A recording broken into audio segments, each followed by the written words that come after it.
Shalom Bapak Ibu, saudara-saudara yang terkasih, senang berjumpa dengan saya kembali dalam program ini. Kita percaya program ini memberkati kita semua dimanapun kita berada. Oleh sebab itu, sebelum kita memulai akan perenungan firman, maka kita akan berdoa di pagi hari ini.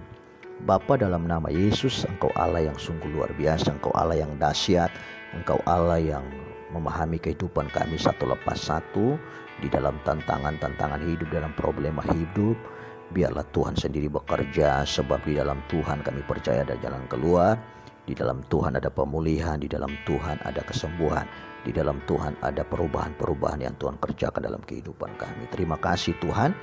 Sebentar kami akan siap mendengar, membaca perenungan firman Tuhan di pagi hari ini, hanya di dalam nama Yesus Kristus Tuhan yang adalah juru selamat kami. Kami berdoa dan mengucap syukur. Haleluya. Amin. Bapak Ibu, saudara-saudara yang terkasih dalam Tuhan, pagi hari ini kita akan berbicara tentang 3 perubahan hidup Kristen. Sekali lagi, kita akan berbicara tentang 3 perubahan hidup Kristen yang terambil dalam kitab Roma pasal yang ke-12 ayat yang kedua. Sekali lagi, Roma pasal yang ke-12 ayat yang kedua. Saya akan bacakan ayat ini, demikian bunyi firman Tuhan. Janganlah kamu menjadi serupa dengan dunia ini, tetapi berubahlah oleh pembaharuan budimu, sehingga kamu dapat membedakan manakah kehendak Allah, apa yang baik, yang berkenan kepada Allah, dan yang sempurna. Bapak Ibu, saudara-saudara yang terkasih di dalam Tuhan kita Yesus Kristus, hidup Kristen, hidup manusia selalu berputar dari kehidupan yang mapan menjadi tidak mapan, dari kehidupan nyaman menjadi tidak nyaman. Tetapi yang lebih esensial adalah kehidupan yang tadinya merupakan hal yang biasa menjadi tidak biasa lagi. Jadi perubahan kebiasaan lama sudah tidak lagi bisa digunakan karena sudah tidak lagi bermanfaat dalam setiap roda kehidupan manusia. Terjadi perubahan adalah hal yang biasa. Rasul Paulus menjelaskan bahwa cara berpikir manusia pun harus berubah, terutama tentang keselamatan oleh kasih karunia Kristus Yesus. Manusia pada umumnya sulit menerima perubahan yang gratis dalam hidupnya. Itu terjadi tentang iman Kristen sebagai jalan keselamatan, namun sulit diterima di jemaat Galatia. Kalau Bapak Ibu baca dalam kitab Galatia, maka mereka tidak memahami tentang apa atau siapa yang memberi keselamatan. Bapak Ibu, saudara-saudara yang terkasih dalam Tuhan kita Yesus Kristus, Tuhanlah yang memampukan kita untuk bisa merubah cara berpikir dan hidup kekristenan kita. Apa yang baik dan apa yang berguna baru dapat dimengerti di saat kita memiliki hubungan intim dengan Tuhan, baik di dalam doa, baik di dalam firman yang dikerjakan oleh Roh Kudus. Bapak Ibu, saudara-saudara, bagaimana kita mampu menerima suatu perubahan dalam hidup kekristenan kita? Maka kita harus mengerti bahwa yang pertama di sini, perubahan hidup kekristenan adalah suatu keharusan. Sekali lagi, perubahan hidup Kristen adalah suatu keharusan.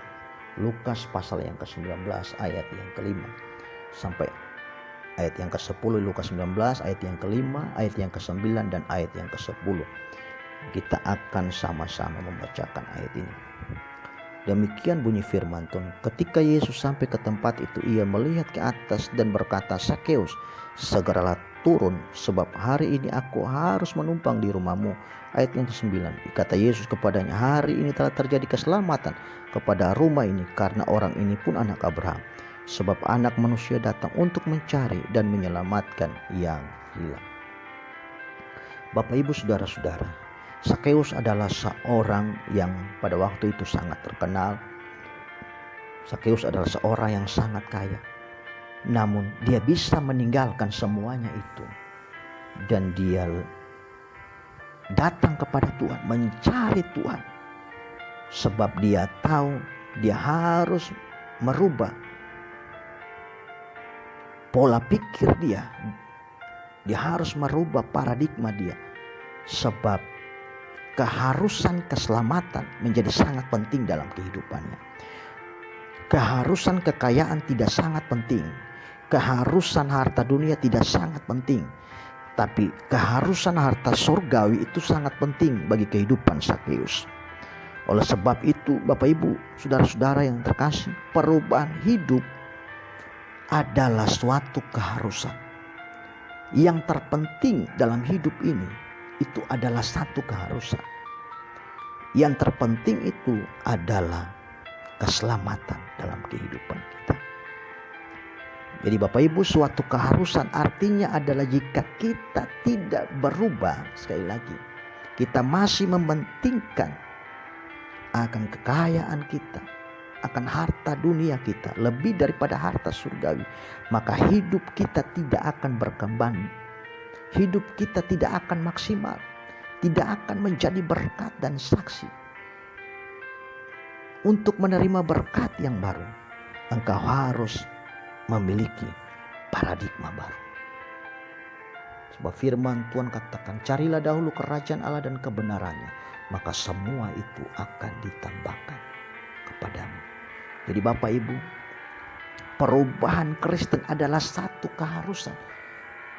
Dan keharusan itu yang paling penting dalam kehidupan kita adalah bagaimana kita mencintai akan Tuhan dalam kehidupan kita. Mencintai keselamatan daripada segenap harta dunia ini. Sebab langit dan bumi akan berlalu, tapi firman Tuhan kekal untuk selama-lamanya. Yang kedua, perubahan hidup Kristen menuntut suatu tekad untuk berpaling dari hidup yang lama.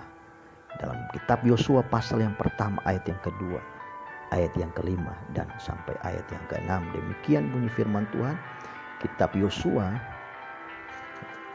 pasal yang pertama ayat yang kedua, ayat yang kelima dan ayat yang hambaku Musa telah mati, sebab itu bersiaplah sekarang, seberangilah sungai Yordan ini, engkau dan seluruh bangsa ini menuju negeri yang akan kuberikan kepada mereka. Kepada orang Israel itu, seorang pun tidak akan dapat bertahan menghadapi engkau seumur hidupmu. Seperti aku menyertai Musa, demikianlah aku akan menyertai engkau. Aku tidak akan membiarkan engkau dan tidak akan meninggalkan engkau. Kuatkanlah dan teguhkanlah hatimu, sebab engkaulah yang akan memimpin bangsa ini memiliki negeri yang kujanjikan dengan bersumpah kepada nenek moyang mereka untuk diberikan kepada mereka. Bapak Ibu saudara-saudara yang terkasih di dalam Tuhan, ada satu perubahan hidup Kristen menuntut suatu tekad untuk berpaling daripada hidup yang lama. Saudara, Yosua adalah seorang yang dipakai Tuhan. Tapi ketika dia disuruh Tuhan untuk memimpin bangsa yang sangat besar itu, Yosua merasa takut, Yosua merasa tawar hati, bimbang. Tapi firman Tuhan berkata bagi Yosua, Tuhan akan menyertai engkau. Disitulah ada satu tekad, ada satu ambisi, ada satu cita-cita, ada satu dorongan hati yang sangat kuat dalam kehidupan Yosua, sehingga Yosua bisa keluar daripada satu perubahan, ya, dan dia menerima apa yang dijanjikan oleh Tuhan. Jadi perubahan bisa terjadi apabila kita melangkah keluar dari zona nyaman, ya. Tuhan telah memilih dan menetapkan hal terbaik, bahkan lebih dari yang Anda pikirkan. Tapi jika Anda tidak pernah melangkah untuk meraihnya, Anda tidak akan mendapatkannya. Yang ketiga, perubahan hidup Kristen jika Yesus Kristus menguasai hidup kita. Mari bersama kita akan buka dalam kitab Roma pasal yang ke-8 ayat yang pertama sampai ayat yang ke-6. Kitab Roma pasal yang ke-8 ayat yang pertama sampai ayat yang ke-6. Demikian bunyi firman Tuhan. Demikianlah sekarang tidak ada lagi penghukuman bagi mereka yang ada di dalam Kristus Yesus. Roh yang memberi hidup telah memerdekakan kamu dalam Kristus dari hukum dosa dan hukum maut. Sebab apa yang tidak mungkin dilakukan hukum Taurat karena tak berdaya oleh daging, telah dilakukan oleh Allah dengan jalan mengutus anaknya sendiri dalam daging, yang serupa dengan daging, yang dikuasai dosa karena dosa. Ia telah menjatuhkan hukuman atau dosa di dalam daging, supaya tuntunan hukum Taurat digenapi di dalam kita, yang tidak hidup menurut daging tetapi menurut roh. Sebab mereka yang hidup menurut daging memikirkan hal-hal yang dari daging, mereka yang hidup menurut roh memikirkan hal-hal yang dari roh. Karena keinginan daging adalah maut, tetapi keinginan roh adalah hidup dan damai sejahtera. Puji Tuhan. Bapak Ibu saudara-saudara yang terkasih dalam Tuhan kita Yesus Kristus, perubahan hidup Kristen jika Yesus Kristus menguasai hidup kita. Kalau Yesus Kristus menguasai kehidupan kita, maka kita tidak hidup di dalam kedagingan, maka kita tidak hidup di dalam hawa nafsu, maka kita hidup di dalam membenci satu dengan yang lain, maka kita tidak hidup di dalam menghakimi orang lain. Tetapi ketika Yesus Kristus menguasai kehidupan kita, maka di sana dikatakan kita akan mengasihi, kita akan, saudara, mengadakan sebuah perubahan hidup Kristen. Jadi Bapak Ibu saudara-saudara yang kekasih dalam Tuhan, perubahan hidup Kristen yang sesungguhnya bukan bersifat sementara, tetapi terus menerus yang dikerjakan oleh Roh Kudus. Perubahan yang terus menerus hanya akan terjadi apabila hidup kita dipimpin oleh Kristus. Jika engkau menjadikan Yesus memimpin hidupmu, maka yang terjadi bukan kehendakmu. Sekali lagi, jika engkau menjadikan Yesus yang memimpin hidupmu, maka yang terjadi bukan kehendakmu, tapi kehendak Tuhan. Begitu pula engkau sedang menundukkan hatimu kepada Tuhan dan membiarkan kehendak Tuhan yang memimpin kehidupanmu. Bapak Ibu saudara-saudara yang terkasih di dalam Tuhan kita Yesus Kristus, saya percaya bahwa hari ini engkau akan mengalami sebuah perubahan di dalam Tuhan dengan tema 3 perubahan hidup Kristen.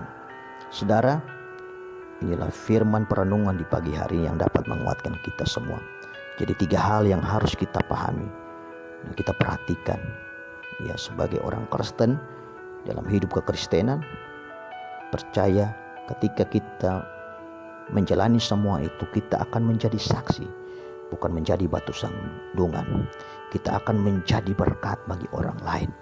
Sebab di dalam Kristus kita akan melihat kemuliaan Tuhan yang besar akan terjadi dalam setiap kehidupan kita. Oleh sebab itu, firman kebenaran telah Tuhan nyatakan dalam kehidupan kita di pagi hari ini. Mari bersama kita berdoa. Bapa, dalam nama Tuhan Yesus, kami sungguh bersyukur akan firman-Mu yang menjelaskan bagi kami supaya 3 perubahan Kristen yang akan menjadi bahagian kami. Yang pertama adalah perubahan hidup Kristen dalam suatu keharusan. Perubahan hidup Kristen menuntut suatu tekad untuk berpaling dari hidup yang lama. Perubahan hidup Kristen jika Yesus Kristus menguasai hidup kita dan bukan kehendak kita, tapi biarlah Roh Tuhan bekerja atas kehidupan kita. Terima kasih buat kebenaran firman-Mu. Biarlah semua orang yang mendengarkan firman-Mu diberkati oleh Tuhan, dapat menjalani akan sebuah perubahan dan dapat keluar daripada zona nyaman selama ini dalam kehidupan mereka. Dan mereka belajar untuk mengasihi, tidak membenci satu dengan yang lain, tidak menghakimi satu dengan yang lain, tapi biarlah mereka tetap ada di dalam Tuhan. Sebab orang-orang yang mengasihi Tuhan pasti mengasihi orang lain, dan orang-orang yang ada di dalam hadirat Tuhan akan menerima berkat-berkat rohani yang Tuhan sediakan. Sebab berkat-berkat rohani itu adalah kekal untuk selama-lamanya. Terima kasih buat kebenaran firman-Mu, dan hanya di dalam nama Yesus Tuhan kami berdoa dan mengucap syukur. Yang percaya bersama kita katakan amin.